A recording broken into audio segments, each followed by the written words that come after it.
The Death of Ivan Ilych by Leo Tolstoy.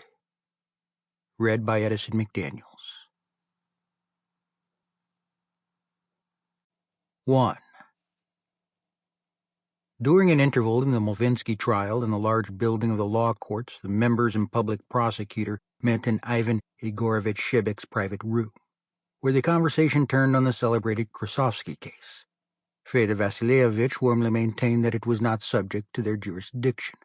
Ivan Igorovich maintained the contrary, while Peter Ivanovich, not having entered into the discussion at the start, took no part in it, but looked through the gazette which had just been handed in.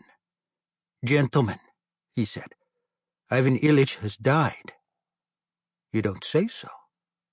"Here, read it yourself," replied Peter Ivanovich, handing Fedor Vassilievich the paper still damp from the press.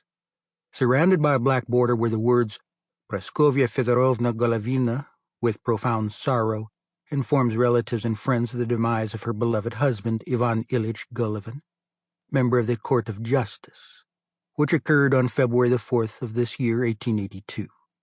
The funeral will take place on Friday at 1 o'clock in the afternoon." Ivan Ilych had been a colleague of the gentlemen present, and was liked by them all. He had been ill for some weeks with an illness said to be incurable. His post had been kept open for him, but there had been conjectures that in case of his death Alexeyev might receive his appointment, and that either Vinnikov or Stabel would succeed Alexeyev.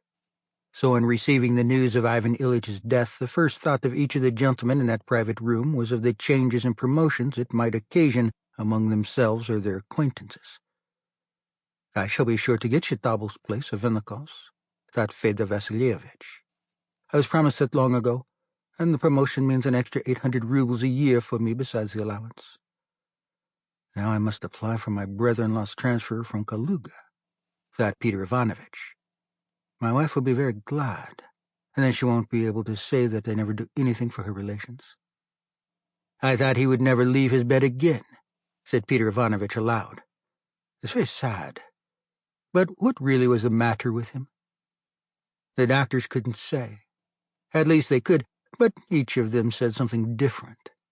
When I last saw him, I thought he was getting better. And I haven't been to see him since the holidays. I always meant to go. Had he any property? I think his wife had a little, but something quite trifling. We shall have to go see her. But they live so terribly far away." "Far away from you, you mean? Everything's far away from your place.